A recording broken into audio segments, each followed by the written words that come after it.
We're here because free speech is under attack. We're here because people are being convinced that socialism works. We're here because people are being judged guilty until proven innocent. We are fighting back with facts. This is not a safe zone, so buckle up, Buttercup. This is the raw, naked truth.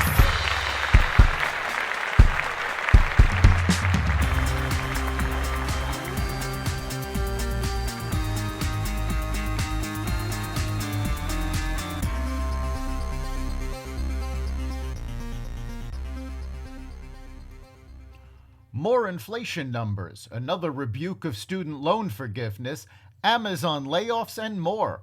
Welcome to the Raw Naked Truth. I'm your host, Eric Lupkin, and here's the news you need to know. Amazon plans to lay off about 10,000 people within days, the New York Times reported.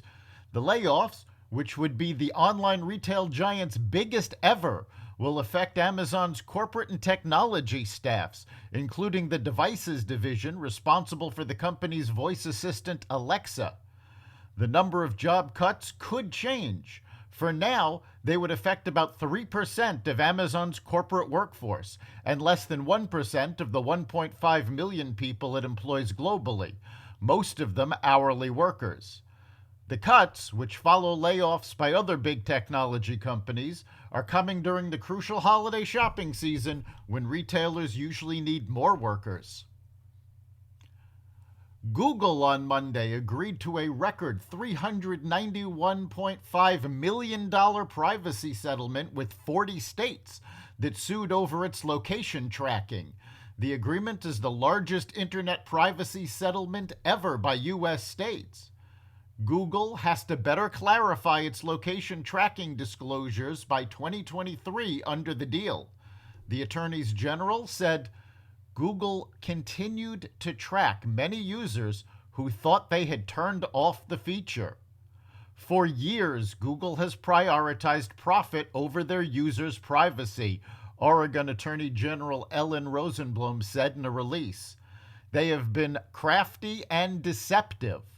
Google's policy communications manager, Jose Castafieta, said the settlement involved outdated product policies that we changed years ago. For those of you who have Google products, double-check your privacy settings and check them regularly.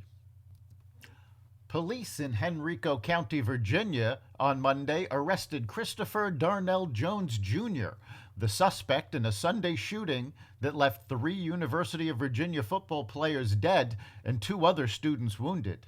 The attack occurred on a charter bus that had just returned to campus from a field trip. University of Virginia President Jim Ryan identified the dead as Lavelle Davis Jr., Devin Chandler, and Deshaun Perry. Jones, also a UVA student, was on the football team in 2018. The school had been investigating him for claiming he owned a gun.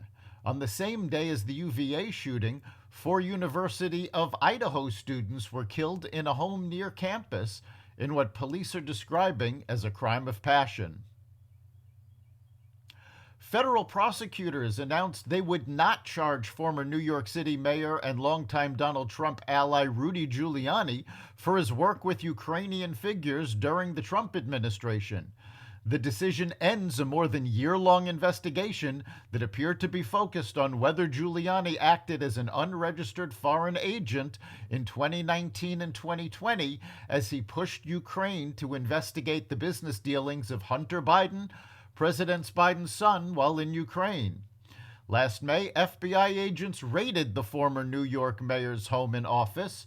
Giuliani said the decision vindicated him. A prosecutor can indict a ham sandwich. I wasn't even a ham sandwich. Giuliani, himself a former prosecutor, said on a Twitter broadcast. This is the end to yet another political witch hunt towards members of the Trump administration.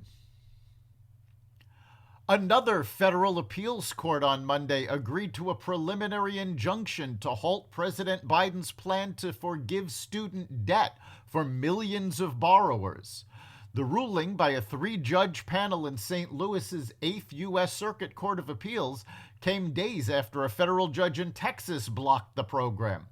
The injunction will remain in effect until further order of this court or the Supreme Court of the United States, Monday's ruling said. The Biden administration has stopped accepting applications for the planned relief. The plan would cancel $10,000 in student loan debt for those making less than $125,000 or households with less than $250,000 in income. U.S. producer prices increased less than expected in October as services fell for the first time in nearly 2 years, offering more evidence that inflation was starting to subside, potentially allowing the Federal Reserve to slow its aggressive pace of interest rate hikes. The report from the Labor Department on Tuesday also showed a decline in the cost of goods, excluding food and energy, reflecting improved supply chains as well as slowing demand from higher borrowing costs. This supports economists' views that goods disinflation was underway, helping to curb inflation. The report followed on the heels of data last week showing consumer prices rose less than expected in October, pushing the annual increase below 8% for the first time in 8 months. Despite this good news, inflation still remains near historic highs, and several items that are near and dear to consumers' hearts, such as gasoline, energy prices, and food, still remain at much higher inflation rates. That's the Raw Naked Truth. You can catch every episode of The Raw Naked Truth at xvadio.com/podcasts, Apple Podcasts, Google Podcasts, Spotify, iHeartRadio, Stitcher, Amazon Music, Audible, and other platforms that respect freedom of speech. We'll see you next time.